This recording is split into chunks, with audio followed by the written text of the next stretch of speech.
Alors, le travail que nous avons eu l'opportunité de faire, Kanouté vient de le rappeler, nous l'avons pu le réaliser grâce à l'accompagnement du programme USAID, Entrepreneuriat et Investissement.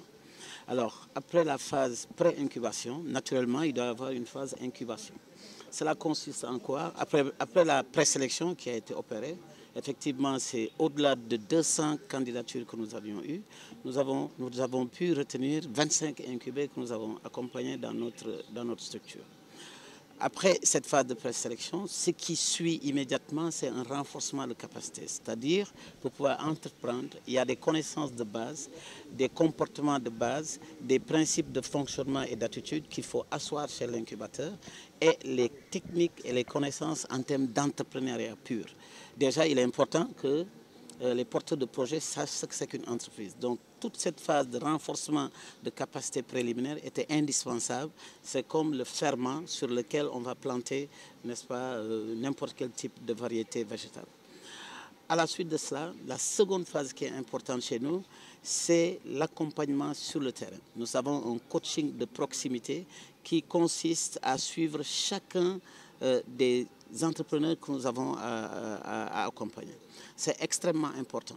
Chaque entreprise est une particularité, chaque entrepreneur est une particularité, donc il a besoin d'un soutien, d'un accompagnement particulier. Dans le cadre de cet accompagnement de proximité, il y a également l'accompagnement de la phase de terrain.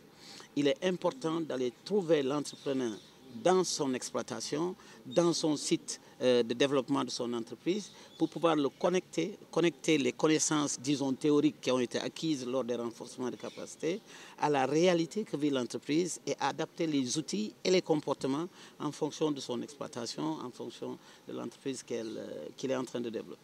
Cette phase est cruciale parce que l'entrepreneuriat est un processus qui ne se fait pas en un jour. Donc, et chaque entreprise est un cas particulier où les connaissances entrepreneuriales doivent être mises à l'échelle, mises à l'épreuve. Et c'est ce que nous faisons. Et la dernière phase que nous faisons, c'est la mise en réseau. La mise en réseau entre les différents entrepreneurs parce qu'il y a un besoin de complémentarité qui peut accompagner la durabilité. Chaque entrepreneur a des expériences qu'il peut partager avec les autres. Nous le faisons de plusieurs manières. Dans le fait de la découverte des différents sites. Nous avons plusieurs filières et les entrepreneurs vont découvrir ce que les autres entrepreneurs sont en train de faire dans leur site. Et ça, c'est extrêmement important. Donc, la seconde manière dont nous procédons, c'est également dans la mise en réseau avec des professionnels. Il y a des services techniques qui sont sur place, il y a des experts dans la matière dans laquelle ils exercent. C'est bon de les mettre en relation afin qu'ils puissent profiter de toute la technicité et l'expertise qu'il y a sur le terrain. Maintenant, la dernière phase, c'est l'intermédiation qui entre déjà dans la mise en réseau. On met en réseau les entreprises avec les structures de financement qui existent dans leur environnement. Donc, c'est ça que nous appelons l'intermédiation, que nous opérons avec avec les entrepreneurs et les structures de financement qui existent.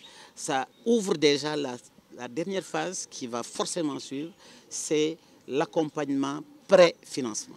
Donc, nous ne sommes pas encore à ce niveau, mais on met déjà les prémices pour cela.